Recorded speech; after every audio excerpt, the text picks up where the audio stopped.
there's only so much that they can put in a drink, right, before it starts to taste, I guess, weird, for want of a more scientific word. So as somebody yourself who doesn't drink alcohol, when you're looking at these functional beverages, is the amount that you're getting in them actually going to be doing you any benefit, or is it more of just a marketing ploy? So a lot of it might be a marketing ploy. The difficult thing is I don't know how many brands I've come across that actually tell you an amount. Before we get started, just a really quick question. Have you checked out the awesome free stuff available at lownodrinkermagazine.com/free gifts? Well, you should. Hi, Low No Nation, and welcome to this week's conversation on the Low No Drinker podcast, bringing you closer to the people, places, and brands leading the low, no, and light alcohol revolution. Today, I'm super excited to be taking a slightly different approach and bringing an expert on, not in low, no drinks themselves, but in some of the most fascinating ingredients that we use in them today, and those are fungi. Today, I have with me Oli. Oli. And I should have asked you this before. Is it a hard G or a soft G? Genn-Bash? It's a hard G, Genn-Bash. You guessed it right. It's first time. Most people say Genn-Bash because it's like generation or something, but it's a Eastern European double-barreled surname. So there you go. I should have just gone with my instincts and just gone. Yeah. I would have loved you for it. Do you know what? I'm going to leave this in though, because that's just the way it goes, and I'm not perfect, and that's what I forgot to do. So Oli, who you've just heard, is the Fungi Consultant. He is the co-founder of the University of Kent and Canterbury's Psychedelic Society, a public speaker, and a consultant on all things mycology, which, for those of you who don't know, is the study of mushrooms and fungus. And today we're going to talk about some of those functional mushrooms that we hear so much about in our drinks these days. Everywhere you go, you cannot move for talk of Reishis and lion's mane and cordyceps. But do we know what they actually do? What are they for? How do they make us feel? And all the fascinating things that go with it. If any of you seen, there was a documentary on Netflix a while ago called Fascinating Fungi, which was absolutely huge. So Oli's going to help us to unpack some of that and get a better understanding of how these ingredients work in our drinks. So thank you for joining me, Oli. How are you doing today, my dear? Thank you, Lilies. I'm doing all good, thank you. How's everything with you? It's it's great to be here. Good. It's lovely to have you here. Like I said, it's nice to have a slightly different approach, because I think that, obviously I'm fascinated by low, no, and light drinks, and I think that they're a wonderful tool for people. And you can't, like I said, deny the fact that the functional beverage space is just exploding at the moment. And it seems to be led by the thing that you're most fascinated about. So I want to know why you love mushrooms so much, how you got to be such a prolific lover, and became to be a mushroom consultant, because I haven't met many of those in my time. So start where you want to start, Oli. What's your story? Well, thank you for the introduction. And it really is that passion, that fascination with fungi that has brought me into this space. And just to be quite open about it, it has been through the psychedelic fungi. It has been those experiences which have allowed me to change my connection with nature, reframe it in a way which is a bit more involved, a bit more meaningful. And in those experiences, I was really just opened up to the whole world of fungi. It was almost like the psychedelic fungi were the messengers to say, hey, we're great, but actually, did you know about this whole world? And, I'd never thought about the mycelial web, everything that's spoken about in the Fantastic Fungi documentary. What Merlin Sheldrake speaks a lot about, this mycelial web, this interconnectedness. And that was the space I was kind of brought into, which is, in the wider scope of thinking about the earth and nature and all of this kind of stuff. But it really honed my focus into the power of these mushrooms and just seeing what they could do, all these different organisms, they're not a plant, they're not an animal, they're somewhere in between. They're a bit weird. They grow on wood and poo and in the dark, and, there's a bit of mystery about them. But that mystery and that intrigue really just kind of led me down that path of being like, right, these things actually do something. What's it all about? How can I get this information across to people so they don't just think it's I don't know, woo placebo thing just reserved for kind of hippies in the forest, but actually it's something that everyone and anyone can use. And they are everywhere. I mean, I am amazed just how many different species and of mushrooms there are. You know, we're talking millions across the planet. They grow everywhere. They're in everything, and every culture has used mushrooms in some way, shape, or form. Whether medicinally, whether recreationally. And it almost feels like we're just a little bit slow in catching up in realizing that these things, like you say, that aren't plants, that aren't animals, they're somewhere in between, have so much potential for our lives. Yeah, absolutely. There is a lot of catching up that's happening. And, you know, when we talk about the functional mushrooms in terms of an industry in somewhere like the UK, we're not talking about that many. We're literally talking about a handful. And then when you go to China, they're talking about hundreds, maybe thousands of different types of fungi. And they have such a rich history of using these fungi that maybe goes back 1,000 years, 2,000 years. So it's quite fascinating when you start to interact with these different cultures that have used mushrooms to see, okay, what is the traditional usage? Mm-hmm. And can we start to see when we're doing this scientific inquiry, does it actually start to match up with what people might have been saying hundreds, if not thousands of years ago?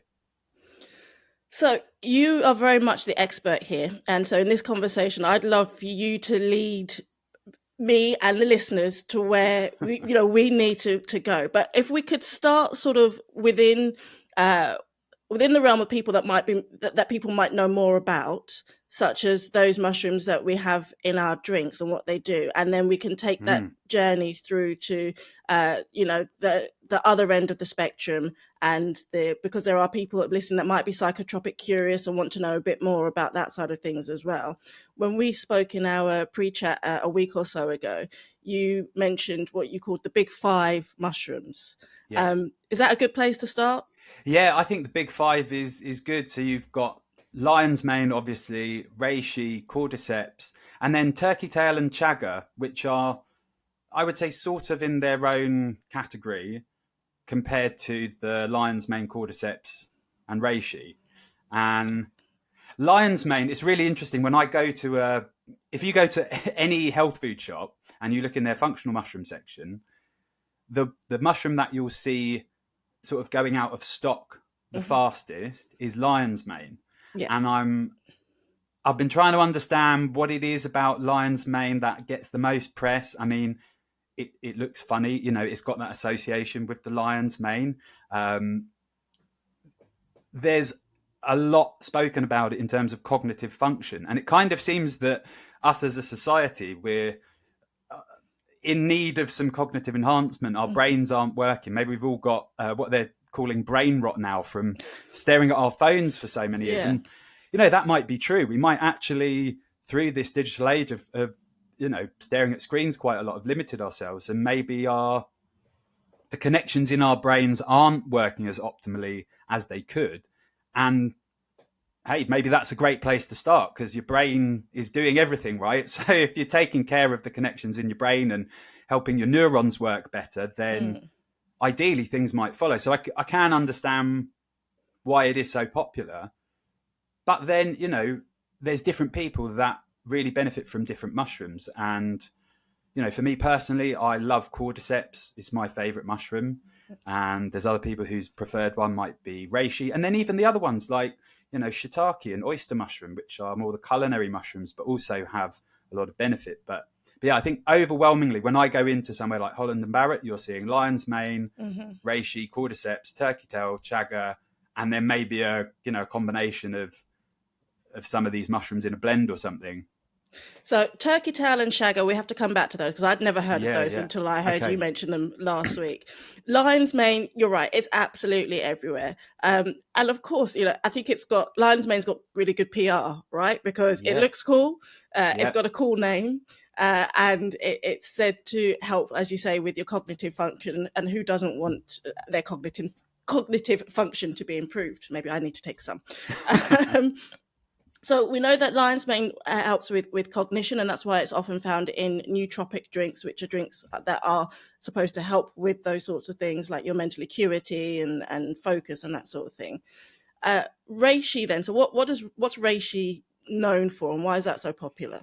Well, reishi is known for being the mushroom of immortality in traditional Chinese medicine. So its traditional use has been for longevity, and there's a lot of information coming out now in terms of the immune system health and the benefit that it can have on your DNA and your telomeres, which is essentially the biological clock measurement in your DNA. And there's some suggestion that it can kind of lengthen these. And there's a lot of compounds in reishi that are beneficial for things like inflammation and relaxation. So that is marketed a lot for kind of stress and relaxation. So with those longevity benefits from reishi, it's actually helping to kind of calm down the system and bring the system into balance, and allow you to be more rested. And it's really good for things like anxiety before sleep. One of the best things I've tried, really. Oh wow! Okay, fascinating. And then the third well-known one is, you said did you say it was your favorite, the cordyceps? My favorite, cordyceps. Yeah. So it's a really interesting fungus because in the wild it grows out of insects. So the spore of the cordyceps takes over the insect as a host, and traditionally it's kind of thought, well, it just kind of takes over this insect and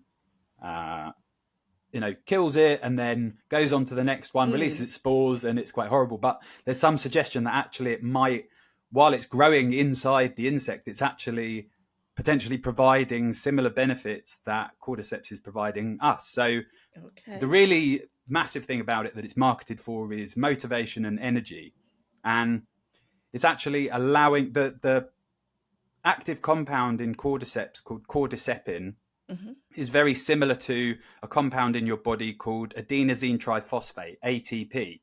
And when you have high quality cordyceps, your body recognizes that cordycepin and then starts to release this ATP into your cells, which is then allowing more energy into your cells. And that is just on that cellular level is then benefiting your body as a whole.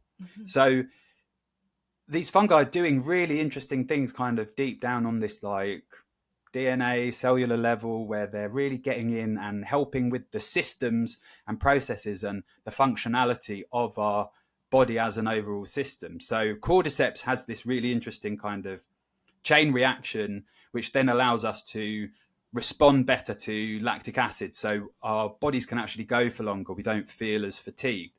That's the main thing I'm using it for. I just haven't found anything that is as good as cordyceps for endurance and that the mental endurance as well. Because I think, lion's mane and cordyceps often get sold together because they have this complementary benefit.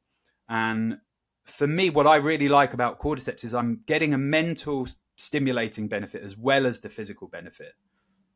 That's fascinating. So cordyceps would be really good for those who are looking for more energy, perhaps even if you're doing sports or you're working out and you want to, or you're going for a run or something like that, because that's allowing your body to create more energy cells and put more back into your reserves, really. Yeah, there's a really, the interesting story about cordyceps is the 1980s, I think it was the Beijing Olympics, and it was the female Chinese running team who had been brought in for questioning about doping. And because they just kept smashing it, they just kept beating everyone.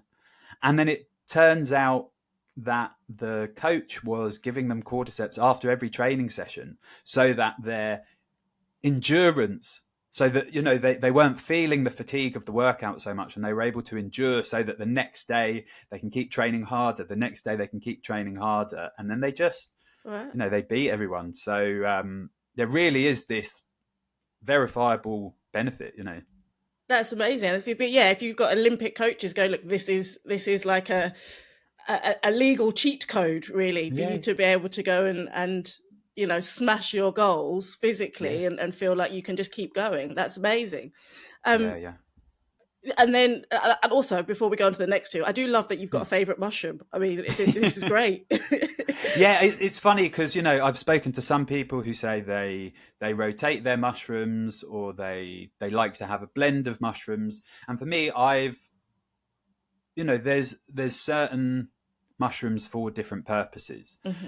For me, what I love about cordyceps is you know, if you look at cordyceps, if you look at the breakdown, all the things that it's beneficial for, it has anti-cancer properties. It has, you know, massive properties for diabetics because it helps get the glucose into your cells, which means your insulin resistance becomes lower.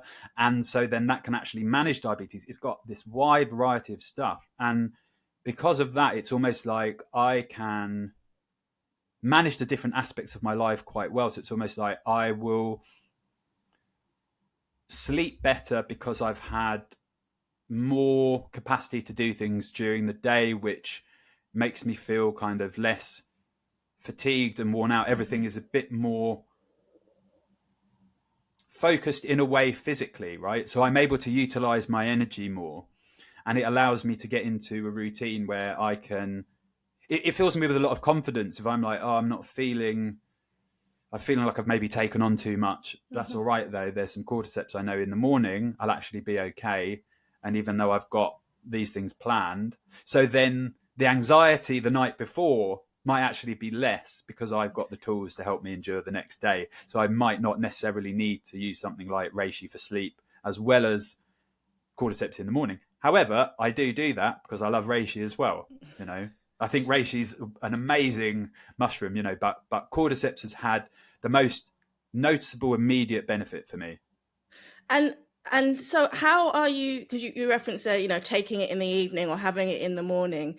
Talk to me a little bit about how you are taking or consuming or using these mushrooms in a practical sense. So somebody's listening to you and they're going, okay, these are great, you know, I want to incorporate this. Yes, I can go and find them in a drink. You know, there are lots of functional non-alcoholic brands that are introducing them now. Is that the best way for people to get them into their diet, or is it better to head down to, as you said, Holland and Barrett? Other health food stores are available, and get a powder? Should we be going out into our local forests and picking some up and sticking them in the frying pan? You know, what's the best way for people to be experiencing these on a daily basis? I mean, so I would say all of those things are fantastic because all of those ways give everyone an opportunity to interact with mushrooms in a way that suits them, but also in just, you know, a variety of ways to understand the mushroom. You know, I've gone out foraging mushrooms. I've grown lion's mane myself. I've cooked the lion's mane. I've extracted the lion's mane. I've, you know, bought functional drinks. I've bought powders. I haven't bought tinctures because I don't actually consume alcohol, but I've consumed like the liquid extracts and the capsules. That's where I would actually go to and recommend for people.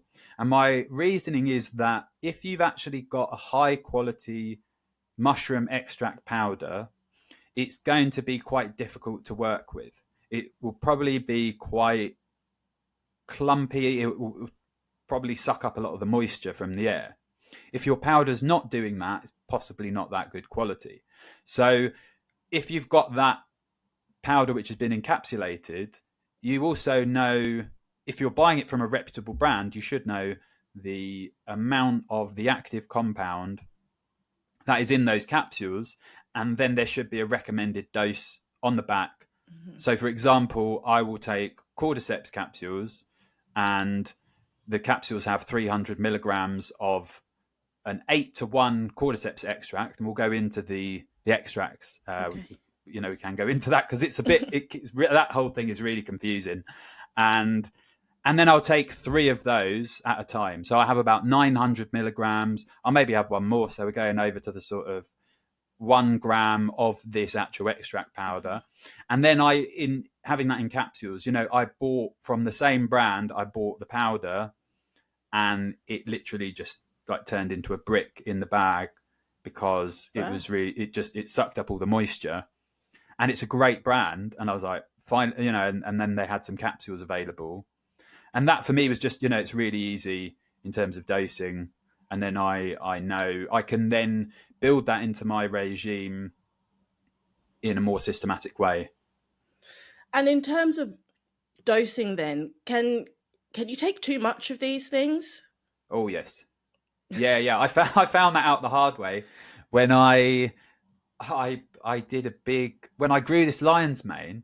I spoke to the guys at Bristol Fungarium for quite a while, and I got all the lowdown on how to do just a hot water extraction without alcohol. And I forgot to ask them, okay, well, how much of this should I actually have after I've done it? So I did this really long hot water extraction on the lion's mane, and then, there was loads of it, and I was like, oh, I don't know what to do. So we put it into, me and my partner, we put it into like stock bags and then put it in the freezer.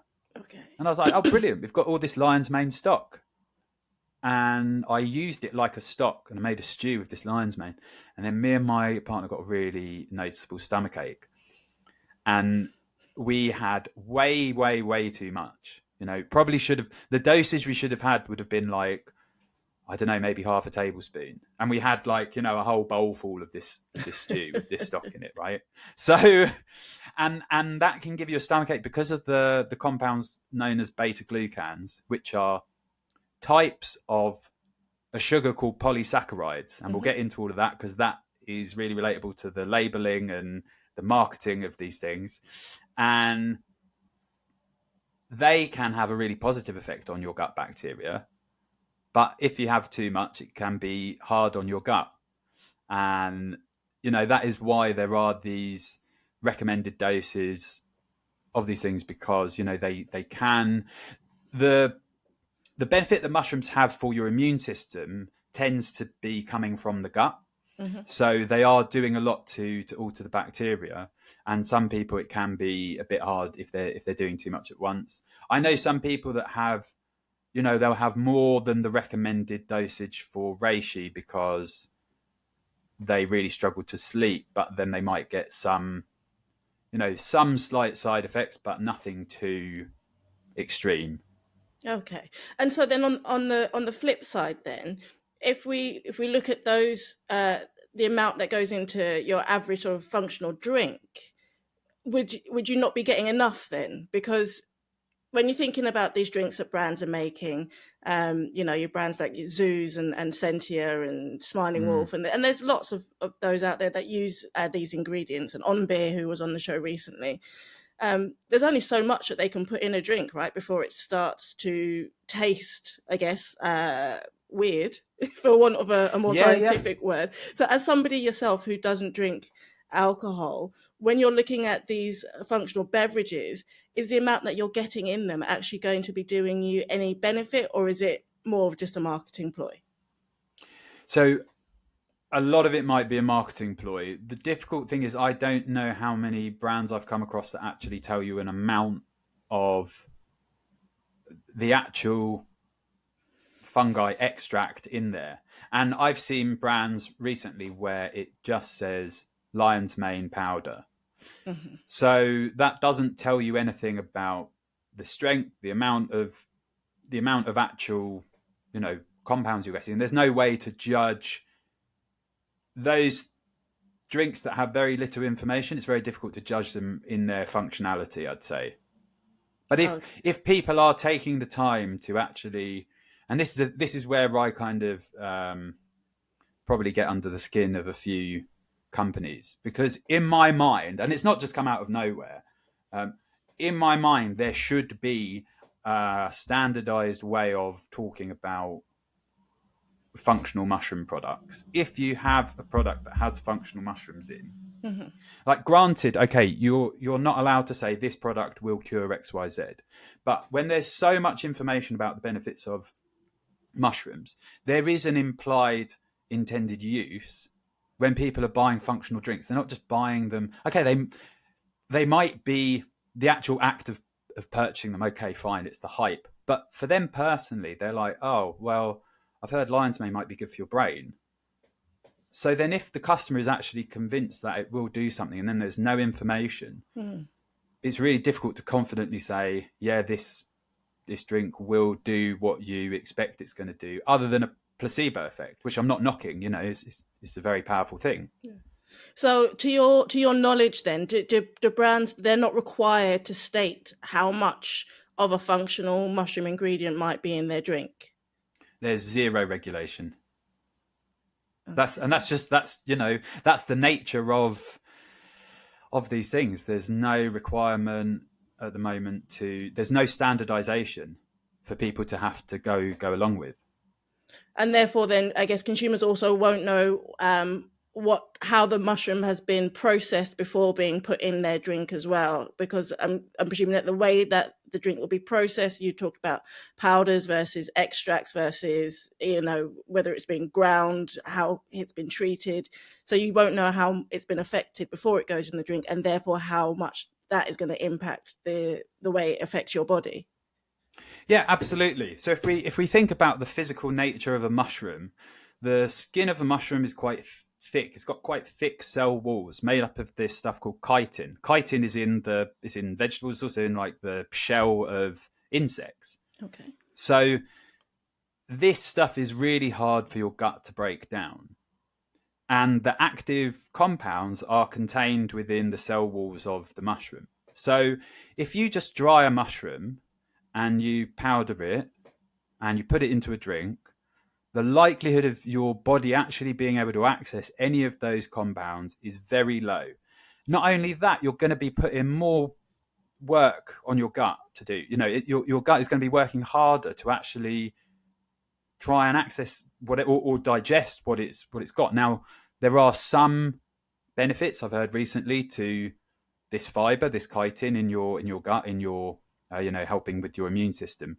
But in general, what we're looking for are these compounds that are contained deep within the mushroom. So these compounds are either water soluble or alcohol soluble. And the ideal thing is for people to be doing what's known as a dual extraction. Sometimes they might do a triple extraction where they steam the mushroom first. So they're actually using steam to break down the cell walls, and then they're doing a hot water extraction, and then they're taking that, they're evaporating off the water, and then they're taking that powder that's been, been in water for ages, they're soaking that in alcohol, then they're evaporating off the alcohol. And then what you've got left is, in theory, a high quality extract powder. Now, what people will be seeing is these ratios. Often that will say something like 10 to 1, 15 to 1. Mm-hmm. Now, the way in which the marketing is done, I am getting to the point where I do think it is intentionally misleading. So a company will say, we've got a 15 to 1 extract, which means we take 15 kilos of our mushroom and we, shrink it down into 1 kilo of extract powder. Okay. That sort of tricks the brain to think, oh, that must be really good because they've put loads of this mushroom in and we've got this really powerful extract, right? But if you think about you're trying to get access to these specific compounds, if you need 15 kilos of this mushroom to get 1 kilo of extract powder that's got active compounds in, your starting material, the quality of those mushrooms, is actually of a lesser quality than if you only needed 8 kilos to get that 1 kilo of powder. So I always look for ideally an 8 to 1 extract. Some companies are doing a 4 to 1 extract. But again, it's like, you don't know unless there's companies doing lab tests. And that kind of thing is really niche. The average person buying a functional drink with mushrooms in isn't thinking, has this been lab tested?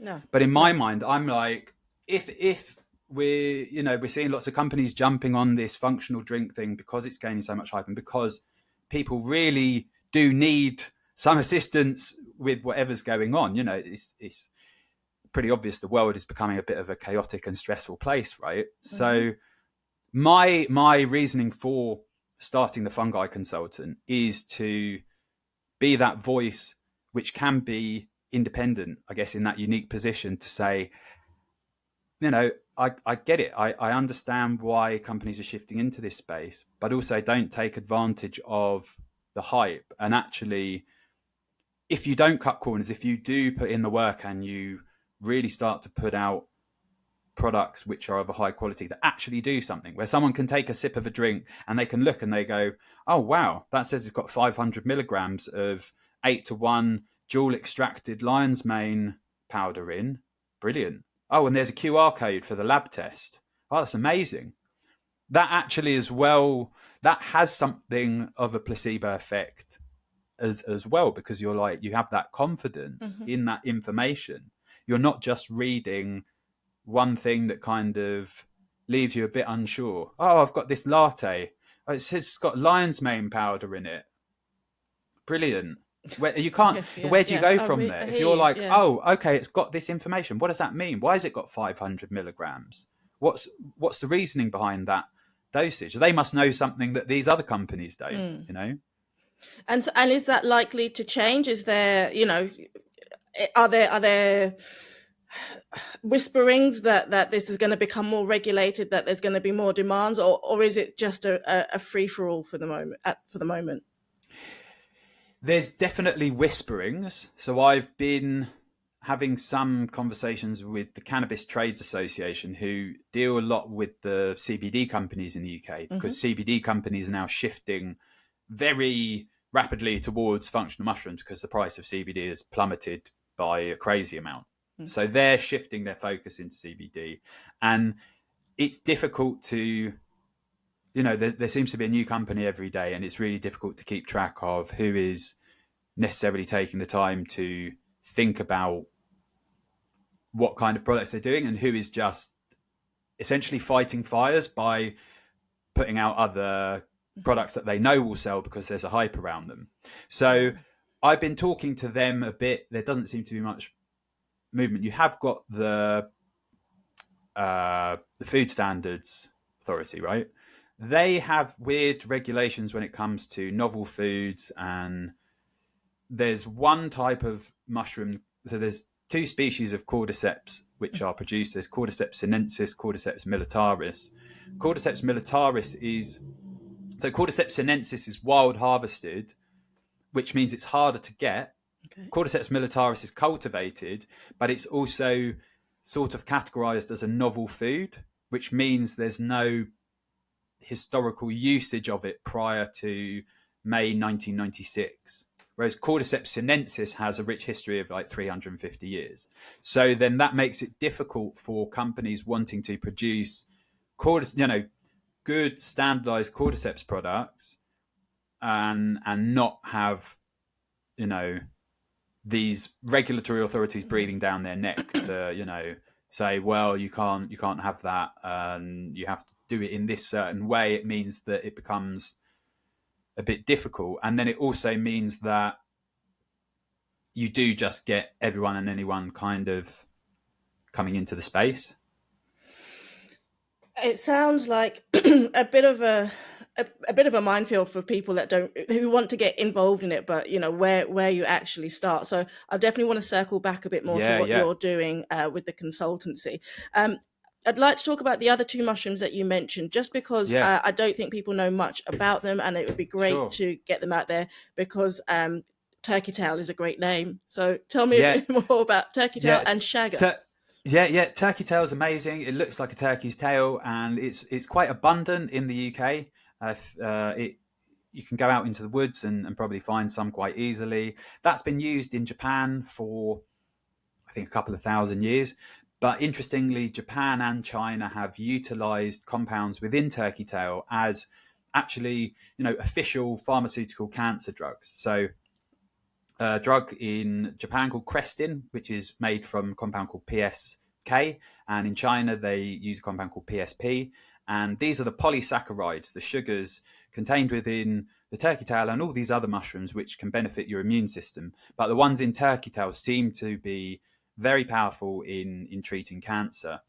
And similar with chaga as well. So chaga isn't necessarily a true mushroom. It's a spores and mycelium which has infected a birch tree, and then a conch grows out the side of a birch tree. And this is you find it in places like Scotland and Sweden, very sort of, North Europe. And that actually takes a lot of its compounds from the birch tree. So these polysaccharides in the mushroom itself, in combination with different compounds, one called betulinic acid from the birch tree, they have, again, really powerful anti-cancer properties, but immune boosting properties, particularly for your stomach and gut. And in the south, we sort of have our own version, which is the birch polypore.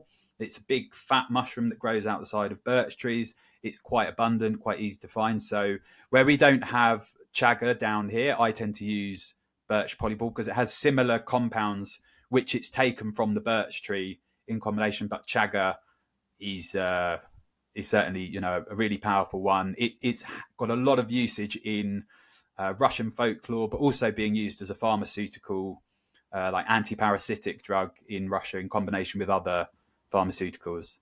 It's amazing the amount of different things these organisms are used for. I do have to say, just for clarity's sake, that we are not offering medical advice here. Yes. And if you are suffering from any of the conditions that Oli has mentioned, please go and speak to your doctor. Do not stop taking your meds and start taking mushrooms, because Denise and Oli were talking about them on the podcast. Absolutely. And these things are complementary. It's always about complementary. It's not alternative. It's just, there's some things which you can, other tools which you can add to your arsenal if you're, Absolutely. I'd like to take you down a slightly different path now and talk a little bit about, you say mushrooms, and you used a great analogy earlier on, that these aren't just for hippies in the forest. I think you said something like that. Yeah. But, you say mushrooms, you hear magic. So, yes. Is there, because there'll be people listening to this, some of who may still consume alcohol, some may be living a alcohol-free life, but consider themselves to be what's known these days as Cali sober, where they might smoke weed and take other substances, but not alcohol. In terms of these mushrooms and what we're getting in our functional drinks, what we're getting in our health food stores, what we're getting if we go out foraging in the forest, because I suppose that's a separate issue, really. Just going out and picking random things off trees might not be a good idea if you don't know what you're doing. What about this, the psychedelic side of these? You mentioned that you yourself came into this world via that route. Is this something that people need to be aware of when they're looking at, for example, the big five that you mentioned, or if they're going down another route in terms of wanting to explore what these can do for them? Yeah, I mean, I think this, the psychedelic mushrooms have their uses for different people. They certainly can be utilized alongside the other functional mushrooms. There's people that combine lion's mane with psychedelic mushrooms, and that has reported benefits for neurogenesis, the growth of new brain cells. So that seems to have a positive effect, and I guess people are doing that in relatively small doses, probably taking what would be considered a microdose of magic mushrooms in combination with a standard dose of lion's mane, which I think has real benefits. I don't think I've actually tried that combination myself yet. I've definitely sort of tried them at different times, but not purposefully kind of done that stacking. But that's gaining a lot of popularity for sure. And I don't see why the whole family of mushrooms can't be brought together. But I certainly think with the magic mushrooms, there is a lot to be said for the deep connection that they can give us with nature, with other people, with ourselves, with the universe, with that life force. When we have an experience on magic mushrooms, being out in nature, it's quite different to just being out in nature on your own. It tends to be more profound. There's things which you are aware of which you might not have previously been aware of, and then that can really infuse the rest of your life. And then you have the reported benefits of healing and the real work that people are doing using these magic mushrooms that they've not been able to do in traditional settings. You know, the ability of magic mushrooms to sort of take away that veil where we try to guard ourselves too much. We don't necessarily want to explore something because it can be a bit difficult. Mushrooms can kind of come along with us to help us explore these things and possibly reframe and, you know, rewrite experiences. The, you know, reported benefits on a neurological level is that there's actually rewiring of these neural pathways going. So if you have had experiences of depression where you will be, your brain will be kind of hitting the same neural pathway all the time, telling itself the same story, mushrooms can come along and potentially show you a new path, a new way of looking at things, and really, I think, hold you in that space. And, you know, I think they can be quite powerful, and they're certainly not to go in, you know, lightly and without intention. So I think they do have their uses in these different spaces. I worry slightly about the microdosing trend. Okay. I was going to ask you about that because it is getting, you know, I hear more tell of people microdosing and trying this in as the whole. You mentioned CBD, you know, CBD is becoming more popular, the functional way of doing things. People are drinking less alcohol, but looking for other ways to add to their lives, whether it be about, you know, cognition or health, or having more relaxation, or having a different approach to, you know, what alcohol used to do for them. What is that? What exactly is microdosing? Is it legal? And what are your thoughts on it? Yeah, I mean, that you raised some really interesting points there. And so microdosing is not legal in the UK. It involves taking, now there's some kind of discrepancy over this, but it involves taking sub-psychedelic doses of magic mushrooms. So, you know, some schools of thought are that you should be taking it where it is not even just sub-psychedelic, but sub-perception. You don't even know that you've had it. I kind of think, okay, well, you want to sort of get some understanding of how this is shifting you. So you want to be able to notice it maybe a little bit.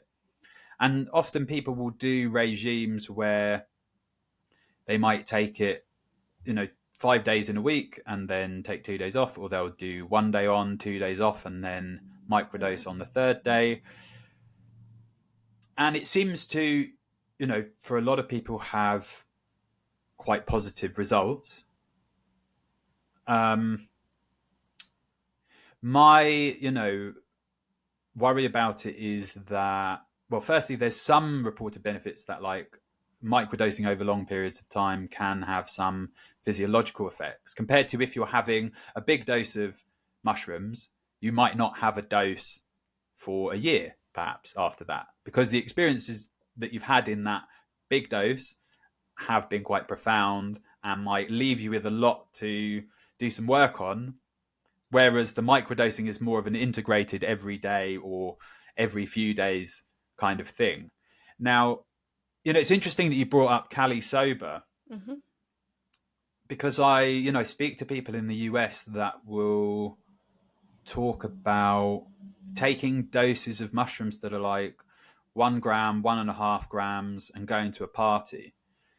Now, for me personally, I've been in social situations where I've had 0.2 of a gram, and even that has maybe been a bit much. You know, I sort of felt, okay, I'm microdosing, but actually it would have possibly been better to do this a bit more intentionally and, you know, go to the woods or do some journal writing or some real, you know, meditation, self-reflection, not just taking it as a replacement. Because I've really noticed this in myself as well, since it's been almost to the day, actually, 2 years since I stopped drinking alcohol. And and that's been hard as a musician, being around alcohol all the time. I bet. And there has been a lot of me being in this sort of Cali sober state. I mean, I benefit from having a medical cannabis prescription, which was part of the reasoning for stopping alcohol. I was like, I can't actually consume the cannabis that I need whilst drinking alcohol. It's becoming messy. And, you know, I do enjoy microdosing things like LSD. I find it really beneficial for creativity and flow. And there is that real sense of, like, yeah, being around people who are drinking. If I've, you know, had a microdose of something, it does kind of make that social interaction a bit easier.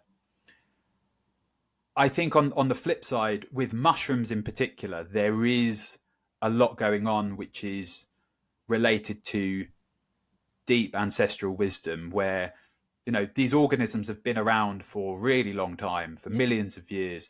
They do know a lot of stuff that we don't on the sort of biochemical level. They have all this information stored. They, you know, came to this planet and broke down all the rocks and created soil, and that's why we have plants, and they're all involved in this interconnected thing, which to me goes a lot deeper than I'm going to microdose because I'm, you know, struggling in this kind of situation.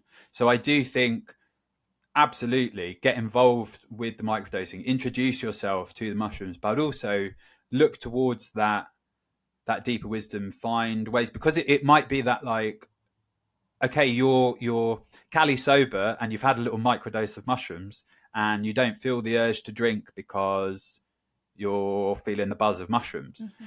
But then potentially you might be able to take a larger dose which really grapples with that deep stuff of your relationship with alcohol, and then you actually change that in an overall sense. So you're not feeling this sense of like, oh, I need to have like a little dose of mushrooms because otherwise I'll find it difficult to kind of be around in a party situation. It's really interesting. It's really fascinating. So I'm so glad to have you on. Again, I need to say we're not encouraging anybody to go and do anything that might be questionable, legally speaking. But I want to use this podcast to help educate people about all the things that affect in and around the world of low, no, and light drinks and the lifestyle that we can lead with that. And this is very much part of that lifestyle piece, you know, the Cali sober approach, the microdosing approach, the psychedelic, psychotropic curious approach, which was a term that was used by someone else who I interviewed on the podcast a while ago.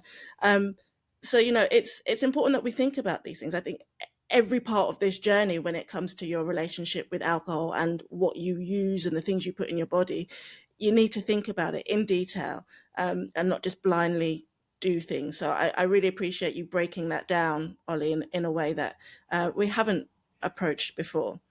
Cool, thank you. I want to take you back to your consultancy. And what you actually do and who you help and how people can reach out to you, because I mean, I've got a ton more questions that I could ask. You know, we could talk about this for ages, and I'm sure people want to know more. So tell us a bit about the consultancy and then how people can find you. Yeah, so I started that because people were suggesting to me, you know, you seem to be really knowledgeable. I've been using functional mushrooms myself probably since I was 30. So for the last 5 years, really helping to manage different symptoms of fibromyalgia and trying lots of different products, I think, is the main thing. And having this overview of what I think is working well. And so in just having a lot of conversations with people and sort of doing casual consultations, I thought, well, you know, and I do think it is a little bit ahead of stuff, possibly, because it's kind of telling people, hey, there's a lot of information that you don't know that you don't know. Yeah. And that is a difficult entry point. But it is where I see lots of people buying functional mushroom products and they're not necessarily knowing why it is, what the quality is. So my feelings are, hey, come and have a consultation with me. I can lead you through this whole process where we go through your health goals, understand what it is that you want to actually get out of using functional mushrooms, and sort of tailor make a regime so that you can find the best products to suit your needs. As well as that, I have consulted organizations, companies moving into this functional mushroom space, helping people to understand, okay, what is all the hype about? Why are people using these products? And where can we get the best information to make sure that we are sort of shaping the industry in a way that works for people and has some longevity, I think it's it's brilliant. I think sorry. it's a great idea, and it's obviously, from everything you said today, it's obviously very much needed. People don't know, like you say, that there's that unconscious incompetence. We don't know what we don't know, so we don't know where to start with this. How do people find you, Oli? So you can go to thefungiconsultant.com, or you can email me, Oli at the Fungi Consultant, Instagram, Facebook, and just give me a follow, and please send me a message for more info. Definitely. I think after this, I'm going to have a chat with you as well, because it sounds like you can help me, really make some positive impacts on, because, I work a lot. So I'm always, I've got 2 kids, and finding natural ingredients that you can use to help just bolster the things that you're doing just seems to me like a no-brainer. But obviously everybody's got to find their own right path. Before I let you go, my final question is always the same for everyone who comes on the show, and it is the barbecue question. Now, I know we've spoken about drinks and whether or not what we find in them in terms of mushrooms is necessarily going to be the best and healthiest and most active way for us to get the functional mushrooms into our diet. But that aside, let's imagine that it is a nice sunny day, because we are recording in February and it's not. And you and your lovely partner are off to a barbecue at a friend's house, and you're taking a few drinks along with you to enjoy, whether that be in the functional space or just low, no alcohol. In any regards, what kind of drinks do you like to enjoy for a nice, sunny, friendly family day out? So I used to really enjoy an IPA. So the explosion in the non-alcoholic IPA world is amazing. There's really tasty brands out there. So a non-alcoholic IPA is always nice at barbecue. And then there are some interesting functional mushroom drinks that have come out recently. So there's a brand called Chaga who have some interesting flavors.